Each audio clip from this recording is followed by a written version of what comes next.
Bom, pessoal, é que esse problema de barulho quando pressiono o freio, né? Eu tô aqui no Prisma 2017, modelo automático. Quando você pressiona, eu vi no YouTube, tem diversos vídeos, pessoal falando, vários carros, né? E dá esse problema. Aqui no Prisma, Onix, né? Eu acredito que é tudo o mesmo modelo. Quando você pressiona o freio no parque, no P, ele faz barulho, ó. Aí o que eu fiz aqui? Aparentemente melhorou, eu vou fechar. Tá vendo? Eu coloquei uma fita dupla face nesse ferrinho. Eu tirei ele daqui, desparafusei aqui. Coloquei uma fita dupla face aqui, essa parte transparente. Já tem uma borrachinha ali, mas aparentemente estava folgado. Eu coloquei mais uma fita dupla face, né?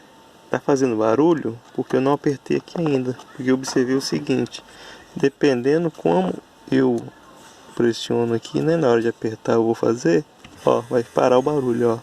Aqui ele ficou muito apertado,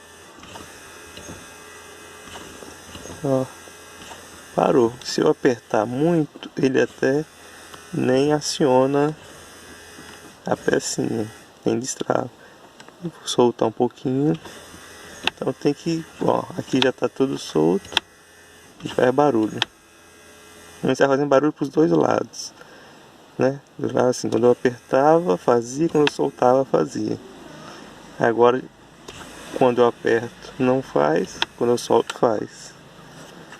Então eu vou tentar deixar no meio termo aqui na hora de apertar esse parafuso que eu tô com o dedo em cima.